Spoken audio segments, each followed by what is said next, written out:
Dans cette séquence, nous allons aborder la fabrication de la lithosphère océanique. On peut rappeler pour commencer la composition d'une lithosphère océanique. On sait qu'elle est constituée de croûtes océaniques composées de basalte et de gabbro, et de manteaux supérieurs lithosphériques composés de péridotite.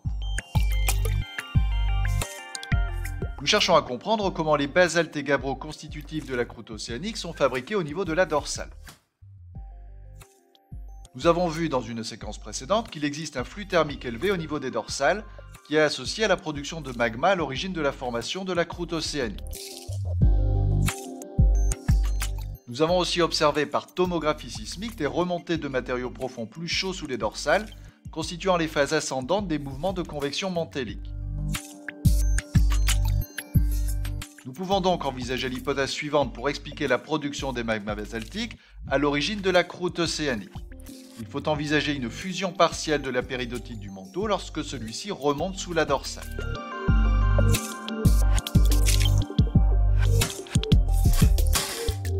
L'expérience qui est présentée ici consiste à réaliser la fusion expérimentale d'une péridotite en laboratoire.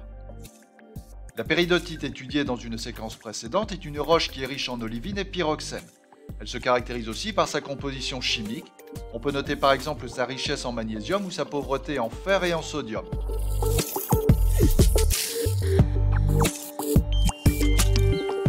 Le basalte est quant à lui une roche riche en plagioclase, pyroxène et souvent olivine. Sa composition chimique diffère de celle de la péridotite, en particulier le basalte est beaucoup plus riche en fer et beaucoup plus pauvre en magnésium.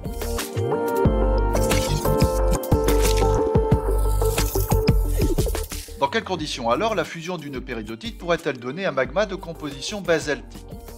Il est clair que si l'intégralité de l'échantillon de péridotite fond, le liquide obtenu aura une composition péridotitique. Une fusion totale de la péridotite n'est donc pas un processus envisageable. Le seul processus que l'on puisse envisager est donc celui d'une fusion partielle de la péridotite. Dans l'expérience qui est réalisée ici, on constate que la fusion partielle à un taux de 15% donne un liquide de fusion dont la composition est comparable à celle d'un basalte. On peut donc en conclure que la fusion partielle de la péridotite mantélique donne naissance au magma basaltique à l'origine des roches constitutives de la croûte océanique, comme les basaltes et les gabbros.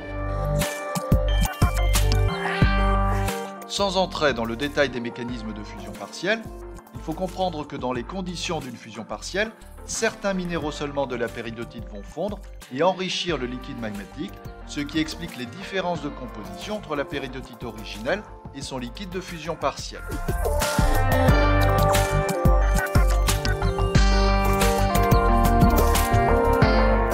Nous allons maintenant essayer de comprendre comment la remontée du manteau sous les dorsales peut entraîner une fusion partielle de la péridotite qui le constitue.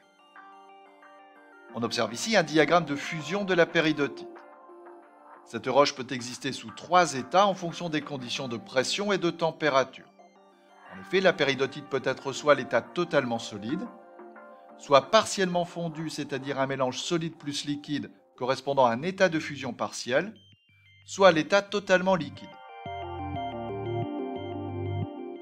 Par des méthodes appropriées, il est possible de reconstituer l'évolution des conditions de pression et de température qui règnent sous la dorsale. On reconstitue alors ce que l'on appelle le géotherme de dorsale. On peut constater que dans certaines conditions de pression et de température sous la dorsale, la péridotite se trouve dans des conditions de fusion partielle. Ces conditions existent sous la dorsale à des profondeurs comprises entre 20 et 80 km en moyenne. Comment expliquer la fusion partielle de la péridotite à cette profondeur? Lorsque le manteau remonte sous la dorsale, il est soumis à une diminution de pression sans changement de température. C'est ce que l'on appelle une décompression adiabatique. C'est cette diminution de pression dans des conditions de température quasi constante qui va entraîner la fusion partielle de la péridotite, donnant ainsi naissance à des liquides de composition basaltique.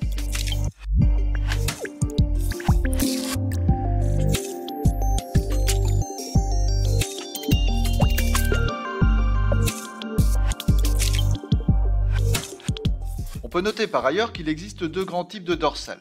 La première, à l'image de la dorsale atlantique, est qualifiée de dorsale lente, avec des vitesses d'expansion océanique souvent inférieures à 1 cm par an.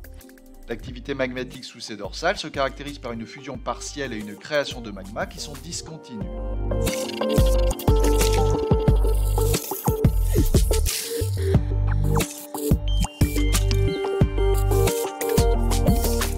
Le deuxième type de dorsale est qualifié de dorsale rapide à l'image de la dorsale pacifique, avec des vitesses d'expansion océanique rapides de l'ordre de 5 cm par an. Il existe à leur niveau une activité magmatique beaucoup plus importante et continue.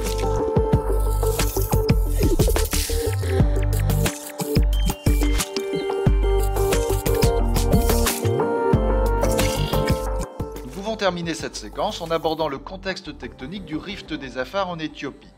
Il se caractérise par une tectonique en extension qui est liée à une divergence. La présence d'une activité volcanique et sismique importante montre que lentement à l'échelle des durées et vitesses des processus géologiques, cette corne de l'Afrique se sépare du reste du continent et le rift des Afar finira par communiquer avec la mer Rouge.